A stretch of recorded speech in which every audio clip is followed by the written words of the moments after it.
বন্ধুরা, আজ আমি যাব মাসির বাড়ি। তো দেখো, ভাই আর আমি বেরিয়ে গেছি। তো আমি আর ভাই যাচ্ছি। মা আরে চলে গেছে কাল, আমার শরীরটা খারাপ ছিল, ওর জন্য যেতে পারিনি, তাই আজ যাচ্ছি। তো দেখো, এখানে আমরা মিষ্টি একটু নিয়ে নিলাম, বিয়ে বাড়ি যাচ্ছি, মিষ্টি নেব না তা হয়? তো দেখো, আমাদের বাস চলে এসছে। তো আমরা মাসির বাড়ি যাচ্ছি। তো দেখো, আমরা চলে এলাম। এসেই তারপরে মুড়ি খেয়ে নিলাম, কারণ অনেকটা বেলা হয়ে গিয়েছিল। আর এখানে দেখো, বোন আলপনা দিচ্ছে।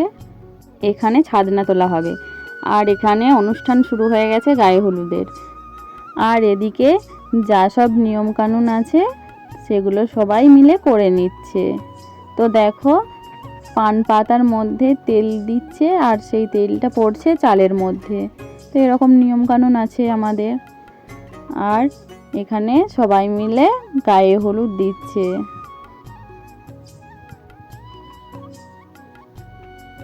তো গায়ে হলুদ হয়ে যাওয়ার পর এখানে রাজামশাই বসে গেছে তার রানীর জন্য তত্ত্ব নিয়ে।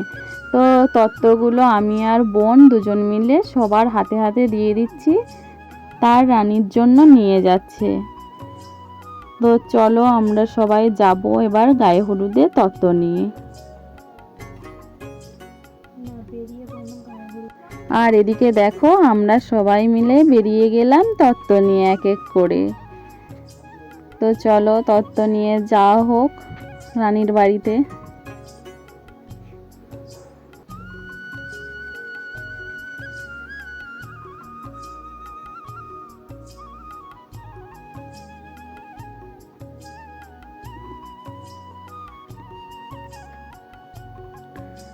আর এদিকে দেখো, আমি বরমশাইকে একটু সাজিয়ে দিলাম।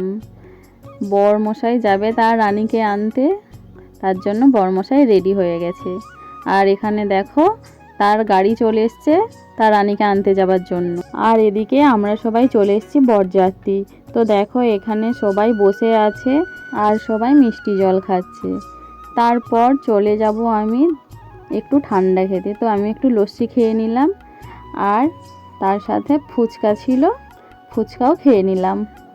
তো বন্ধুরা, ফুচকা দেখে আমি আর লোভ সামলাতে পারলাম না, তার জন্য ফুচকা খেয়ে নিলাম। তারপর আমি একটু নাচানাচি করে নিলাম। এখানে সবাই নাচানাচি করছিল, তো একটু আমিও নাচানাচি করলাম। বিয়ে বাড়ি নাচানাচি হবে না তা কখনো হয়, তাই না বন্ধুরা?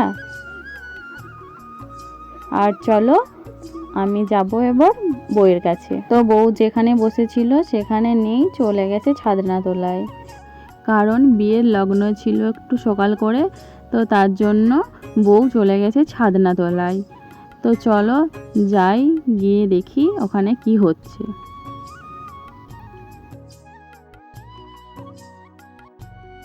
তো এখানে এসে দেখলাম বউ আর বরকে নিয়ে ফটোশ্যুট করছে। তো বিয়ের আগে ওরা দুজন মিলে একটু ফটোশ্যুট করে নিচ্ছে। তারপর এখানে বসে গেছে ছাদনা তোলায় বিয়ের জন্য। তো এখানে বিয়ের অনুষ্ঠান চলছে। তো আমি সব ভিডিওটা করতে পারিনি, কারণ অনেকটা রাত হয়ে গেছিলো। তো তার জন্য আমরা চলে যাব খাবার ওখানে। তো চলো যাই। তো আমি চলে এলাম খাবারের কাছে, খেতে বসে গেছি। তো এখন বাজে প্রায় 12:30 একটা। তো খাওয়া দাওয়া করে নিই, তারপর বাড়ি চলে যাব। তো কাল রাত্রে আমরা বাড়ি চলে এসেছিলাম, আর তার পরের দিন সকালে দেখো, বর বউকে নিয়ে বাড়িতে এলো। আর এদিকে শাশুড়ি মা নতুন বউয়ের মুখ দেখল। তো তারপর শাশুড়ি মা যা নিয়ম আছে করে নিচ্ছে, আর ঠাকুমা একটু মিষ্টি জল খাইয়ে দিল। তারপর নতুন বর আর বউ মিলে ঠাকুরের কাছে আশীর্বাদই নিতে গেল। তো তাদের নতুন জীবন শুরু করবে, তার জন্য সবার থেকে আশীর্বাদই চেয়ে নিল, তাদের নতুন জীবন যেন ভালো কাটে।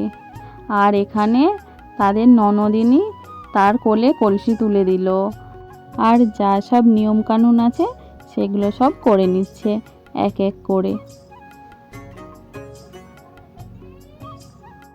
আর ননদিনী এখানে বরণ করে নিচ্ছে তার ভাই আর ভাইয়ের বউকে।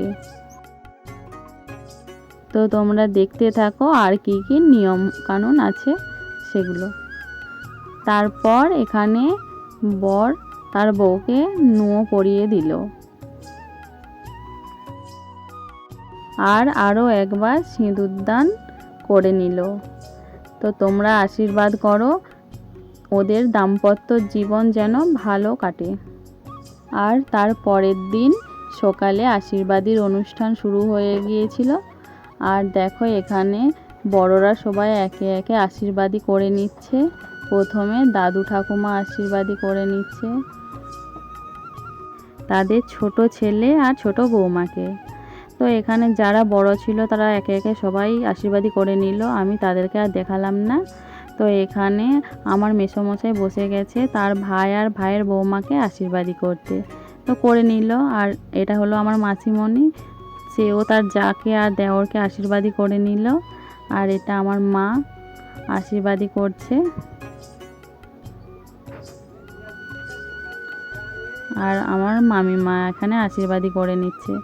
তো বন্ধুরা, আমার এই ছোট ব্লগটি কেমন লাগলো তোমরা জানিও কমেন্ট করে। সকলে ভালো থেকো, সুস্থ থেকো, সাবধানে থেকো। টাটা।